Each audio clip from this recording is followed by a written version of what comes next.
أعوذ بالله من الشيطان الرجيم. بسم الله الرحمن الرحيم. الحمد لله رب العالمين الرحمن الرحيم مالك يوم الدين إياك نعبد وإياك نستعين اهدنا الصراط المستقيم صراط الذين أنعمت عليهم غير المغضوب عليهم ولا الضالين.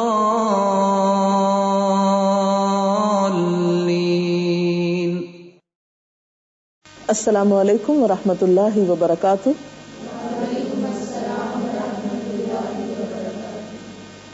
نحمده ونصلي على رسوله الكريم. اما بعد فاعوذ بالله من الشيطان الرجيم. بسم الله الرحمن الرحيم. رب اشرح لي صدري ويسر لي امري واحلل عقدة من لساني يفقهوا قولي. ہماری آج کی گفتگو کا موضوع ہے روزہ اور دعا. قرآن پاک میں جہاں روزے کی فرضیت کا حکم آتا ہے اس کے اختتام پر دعا کا ذکر بھی آتا ہے. جیسے روزہ ایک عبادت ہے اسی طرح اللہ تعالیٰ سے دعا کرنا بھی ایک عبادت ہے. بلکہ دعا کے بارے میں تو یہاں تک کہا گیا کہ الدعاء مخ العبادہ، دعا عبادت کا مغز ہے، نچوڑ ہے، تمام عبادات میں سے بہترین عبادت ہے. روزے کے ساتھ ساتھ دعا کے بارے میں قرآن پاک میں کچھ یوں ذکر آتا ہے وَإِذَا سَأَلَكَ عِبَادِي عَنِّي فَإِنِّي قَرِيبٌ أُجِيبُ دَعْوَةَ الدَّاعِ إِذَا دَعَانِ فَلْيَسْتَجِيبُوا لِي وَلْيُؤْمِنُوا بِي لَعَلَّهُمْ يَرْشُدُونَ. اور اے نبی صلی اللہ علیہ وسلم، میرے بندے اگر آپ سے میرے متعلق پوچھیں تو انہیں بتا دیجئے کہ میں ان سے قریب ہی ہوں. پکارنے والا جب مجھے پکارتا ہے میں اس کی پکار سنتا ہوں اور جواب دیتا ہوں. لہٰذا انہیں چاہیے کہ میری دعوت پر لبیک کہیں اور مجھ پر ایمان لائیں. یہ بات آپ انہیں بتا دیجئے شاید کہ وہ راہ راست پا لیں. انسان اپنے خالق کے ساتھ جس طرح مناجات کرتا ہے اور جس طرح اس کے سامنے آہوزاری کرتا ہے یہ مخلوق اور خالق کے بہترین تعلق پر دلیل ہے.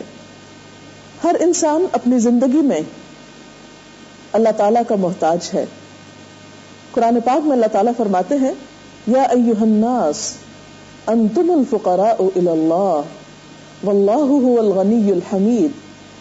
اے لوگو تم سب اللہ کے محتاج ہو اور اللہ بے نیاز تعریف والا ہے.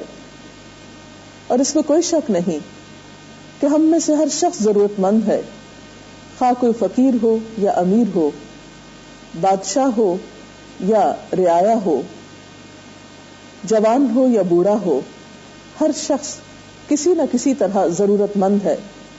اور انسانوں میں سے ہر انسان چونکہ ضرورت مند ہے اس لیے اس قابل نہیں کہ وہ دوسروں کی ضروریات کو پورا کر سکے.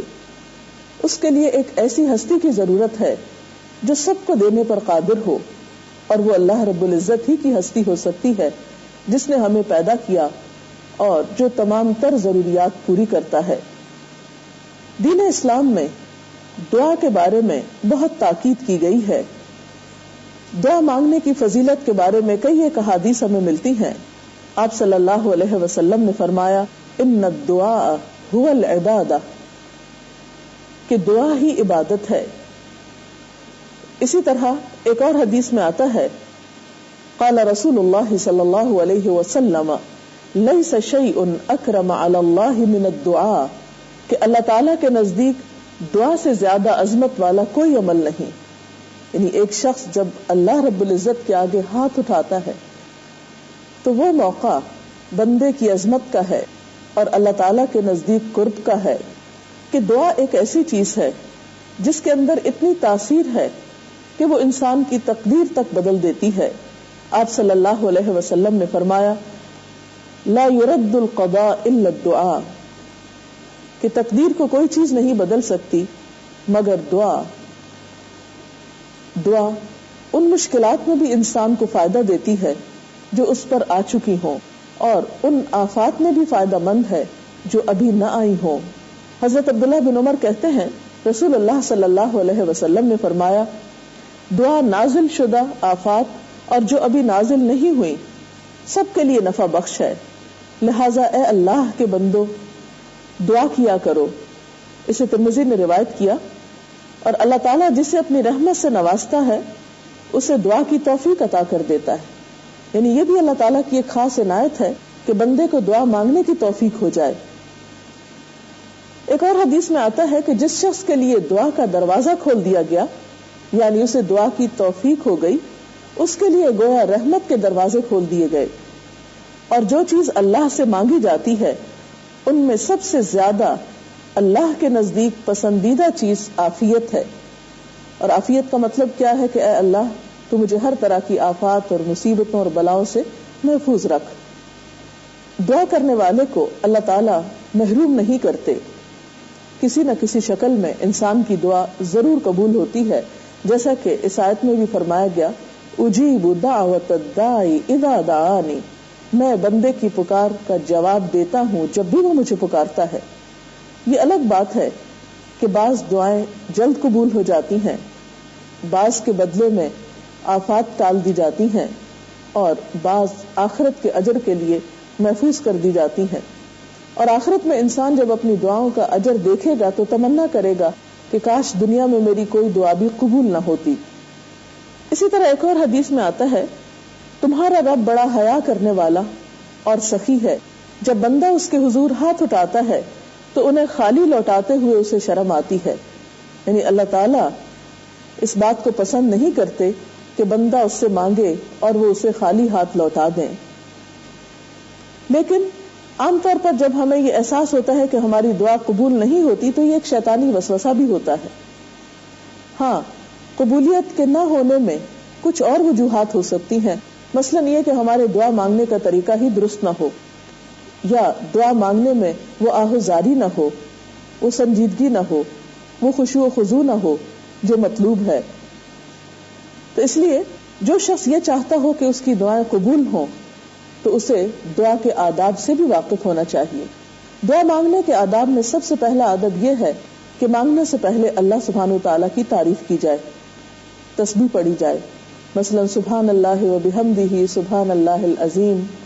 اسی طرح اللہ تعالیٰ کی حمد و ثنا کے کوئی بھی کلمات، پھر حضور صلی اللہ علیہ وسلم پر درود شریف بھیجا جائے، کیونکہ جس دعا کے شروع اور آخر میں درود شریف پڑھا جاتا ہے وہ دعا رد نہیں ہوتی۔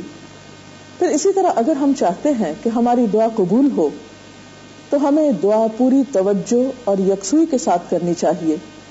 ایک حدیث میں آتا ہے، آپ صلی اللہ علیہ وسلم نے فرمایا، اللہ تعالیٰ سے قبولیت کے مکمل یقین کے ساتھ دعا کرو، یعنی یہ یقین رکھ کے دعا کرو کہ دعا قبول ہو جائے گی، دل میں شک نہیں ہونا چاہیے، اللہ تعالیٰ کی رحمت سے مایوسی نہیں ہونی چاہیے، اور یاد رکھو اللہ تعالیٰ غافل اور بے دھیان دل کی دعا قبول نہیں کرتا، یعنی اگر دعا قبول نہیں ہوتی تو اس میں خود ہمارا اپنا ہی قصور ہو سکتا ہے، اور ہمیں معلوم ہونا چاہیے کہ کیا ہم دعا کے آداب کو ملحوظ رکھتے ہوئے دعا کر رہے ہیں یا دعا محض ایک دعائی ہے اور چند الفاظ ہی ہیں۔ پھر اسی طرح دعا کے لیے ہاتھ اٹھانا مسنون ہے، لیکن اگر کوئی شخص ہاتھ اٹھائے بغیر دعا کر رہا ہے، چلتے پھرتے لیٹے ہوئے، تو بھی دعا کر سکتا ہے۔ اسی طرح یہ ہے کہ معمولی سے معمولی چیز بھی اللہ تعالیٰ سے مانگنی چاہیے۔ صحابہ کرام کا طریقہ یہ تھا کہ جوتی کا تسمہ بھی ٹوٹتا تو پہلا خیال ان کے دل میں اللہ تعالیٰ ہی کا آتا کہ اس سے مانگے۔ پھر اسی طرح کچھ ایسے اوقات ہیں کہ جن میں اگر دعا کی جائے تو دعا قبول ہوتی ہے، مثلا رات کے آخری حصے میں اور رمضان المبارک میں آپ ہر روز سحری کے لیے اٹھتے ہیں، وہ دعاؤں کی قبولیت کا وقت ہوتا ہے، اس وقت خاص طور پر دعائیں کیجیے۔ اسی طرح اذان اور اقامت کے درمیان دعا قبول کی جاتی ہے، اس وقت کی دعا بھی لوٹائی نہیں جاتی۔ بعض لوگ اذان ہو رہی ہوتی ہے اور وہ بول رہے ہوتے ہیں، یا یہ کہ اذان ہوتی ہے اور وہ ادھر ادھر کاموں میں مشغول ہو جاتے ہیں اور یقین کے ساتھ اس کا جواب نہیں دیتے، تو اس سلسلے میں بھی آپ صلی اللہ علیہ وسلم نے جو تعلیم دی ہے وہ کچھ یوں ہے کہ جو شخص آذان کا جواب یقین کے ساتھ دیتا ہے یعنی توجہ کے ساتھ دیتا ہے اور اس کے بعد دعا کرتا ہے تو اس کی دعا قبول کی جاتی ہے. پھر اسی طرح سجدے میں دعا قبول ہوتی ہے. جمعے کے دن ایک خاص گھڑی ہوتی ہے جس میں دعا قبول کی جاتی ہے. پھر میدان جنگ میں جب ایک مجاہد صفوں میں کھڑا ہوتا ہے اس وقت دعا قبول ہوتی ہے. بارش نازل ہونے کے وقت دعا قبول ہوتی کیونکہ وہ اللہ تعالیٰ کی رحمت برس رہی ہوتی ہے. پھر اسی طرح یوم عرفہ یعنی حج کے دن 9 ذی الحج کو دعا قبول ہوتی ہے. پھر اس طرح زمزم پیتے ہوئے دعا کی قبولیت کا وقت ہوتا ہے. بہت سے لوگ زمزم پی رہے ہوتے ہیں, اپنے اوپر ڈال رہے ہوتے ہیں حج عمرے کے موقع پر, لیکن دعا مانگنا بھول جاتے ہیں, حالانکہ وہ بھی قبولیت کی ایک گھڑی ہے. اسی طرح کچھ ایسے لوگ ہوتے ہیں کہ جن کی دعائیں رد نہیں ہوتی. ان میں مظلوم کی دعا, مسافر کی دعا, باپ کی دعا اپنے بچوں کے حق میں, غازی کی دعا یعنی ایک شخص میدان جنگ سے کامیاب لوٹ رہا ہے, حج اور عمرہ کرنے والے کی دعا جب وہ اپنے گھر کی طرف واپس آ رہا ہو, اور ان موقعوں پر بھی اسی طرح اولاد کی دعا اپنے والدین کے لیے جبکہ وہ نیک ہوں, والدین کے فرما بردار ہوں. پھر اسی طرح خوشحالی اور فراغ میں دعا کرنے والے کی تنگی اور مصیبت کے وقت دعا قبول ہوتی, یعنی وہ شخص جو خوشی کے وقت, آرام کے وقت کسی پریشانی کے بغیر اللہ تعالیٰ سے تعلق رکھتا ہے, دعائیں کرتا رہتا ہے, تو ایسے شخص پر جب کوئی مشکل آتی ہے اور اس وقت وہ دعا کرتا ہے تو اس کی دعا بھی لوٹائی نہیں جاتی. ورنہ وہ شخص جو صرف مشکل وقت میں اللہ تعالیٰ کو پکارے تو فرشتے اس کی جب دعا سنتے ہیں تو کہتے ہیں کوئی اجنبی سی آواز معلوم ہوتی ہے, اس سے پہلے تو اس نے کبھی اپنے رب کو یاد نہیں کیا تھا. پھر روزہ دار کی دعا خاص طور پر افطار کے وقت, بہت سے لوگ اس وقت کو بھی صحیح طور پر استعمال نہیں کرتے اور ادھر ادھر کی بات چیت میں گنوا دیتے ہیں. پھر بیمار کی دعا, پھر مسلمان بھائی کی عدم موجودگی میں, اس کی غیر حاضری میں اس کے لیے دعا. پھر اسی طرح کچھ لوگ ایسے بھی ہیں جن کی دعائیں قبول نہیں ہوتی. ہمیں اپنا جائزہ لینا چاہیے کہ کہیں ہم تو ان میں سے نہیں. اور یہ خاص طور پر اس لیے بھی کہ بہت سے لوگ دعا کرتے ہیں اور اگر فوری طور پر قبول نہیں ہوتی تو مایوس ہو جاتے ہیں اور یہ سمجھتے ہیں کہ ہم تو شاید اللہ تعالیٰ کے ناپسندیدہ بندے ہیں, اس لیے ہماری تو سنی ہی نہیں جائے گی, اور وہ مانگنا چھوڑ دیتے ہیں. حالانکہ نہ مانگنے پر بھی اللہ تعالیٰ کی ناراضگی ہوتی ہے. انسانوں سے جو مانگتا ہے انسان اس سے ناراض ہوتے ہیں, اور اللہ تعالیٰ اس سے جو اس سے مانگتا نہیں. اللہ تعالیٰ کو یہ بات بہت پسند ہے کہ بندے اس کی طرف رجوع کریں, توبہ کریں, استغفار کریں اور اسی سے مانگیں. لیکن کچھ حالتیں ایسی ہیں کہ جن سے انسان جب تک نکلتا نہیں, گناہوں سے معافی نہیں مانگتا, اس کی دعا بھی قبول نہیں ہوتی. جس میں سب سے پہلے رزق حرام کھانے والے کی دعا, پھر اسی طرح رشتہ داریوں کو کاٹنے والے کی دعا, وہ بھی قبول نہیں ہوتی کیونکہ قطع رحمی اللہ تعالیٰ کو سخت ناپسند ہے. پھر غفلت اور لاپرواہی سے مانگی ہوئی دعا جیسے کوئی دلچسپی نہیں, کوئی شوق ہی نہیں. پھر اسی طرح جو لوگ امر بالمعروف اور نہی عن المنکر کا فریضہ انجام نہ دیں, نیکیوں کا حکم نہ دیں, برائیوں سے روکے نہیں, ان کی دعائیں بھی ایک وقت آتا ہے کہ پھر قبول نہیں ہوتی. اسی طرح ایک اور بات کا بھی ہمیں خیال رکھنا چاہیے کہ دعا صرف پریشانی اور مصیبت میں ہی نہ مانگے. پھر یہ کہ دعا مانگنے کے لیے کسی خاص عمر کی کوئی قید نہیں کہ آپ بڑھاپے میں دعائیں مانگیں, اور اگر آپ بچے ہیں یا جوان ہیں تو آپ سوچیں کہ ابھی تو میرے مانگنے کے دن نہیں, یا یہ کہ اگر آپ کے پاس اپنی ضرورت کی سب چیزیں موجود ہیں تو آپ سوچیں اور کیا مانگنا ہے. نہیں, ابھی ہمارے سامنے ایک بہت بڑا امتحان ہے آخرت کا. آخرت کے لیے دعائیں مانگنی چاہیے. اگر دنیا میں فوری طور پر کوئی ایسی مشکل یا کوئی ایسی ضرورت آپ کے سامنے نہیں, اور بچوں کو خاص طور پر دعائیں سکھانی چاہیے, ان کو مانگنے کے آداب بتانے چاہیے, کیونکہ پھر وہ زندگی کا ایک حصہ ہو جاتی ہیں. اور اگر ہم عام طور پر زندگی میں چند کلمات عادتاً بھی شامل کر لیں جو کہ دعائیہ کلمات ہیں, تو یہ بھی ہمارے اپنے لیے اور جس کے لیے ہم دعا دے رہے ہوں فائدہ مند ہو سکتے ہیں. مثلا السلام علیکم, تم پر سلامتی ہو, یہ بھی ایک دعا ہے. جزاک اللہ خیرن, اللہ تعالیٰ تمہیں اچھا بدلہ دے, یہ بھی دعا ہے. پھر اسی طرح بارک اللہ لکا, اللہ تعالیٰ تمہارے لیے برکت پیدا کرے. تو گویا بہت سے کلمات ایسے ہیں جو بذات خود ایک دعا ہیں, اسلامی اخلاق اور ادب کا حصہ ہیں. اللہ تعالیٰ سے دعا ہے کہ اللہ تعالیٰ ہمیں ان آداب سے مالا مال کر دے. اگر آپ کا کوئی سوال ہو تو آپ کر سکتے ہیں دعا سے متعلق. میڈم کیا آپ اس بات کی وضاحت کر دیں گی کہ کیا ہم لوگ اپنی زبان میں چلتے پھرتے دعا کر سکتے ہیں؟ جی ہاں، بالکل مانگ سکتے ہیں. یعنی دعا مانگنے کے لیے یہ شرط نہیں کہ آپ مصلی پر ہی بیٹھے یا کسی خاص جگہ پر بیٹھے یا ضروری طور پر باوضو ہوں.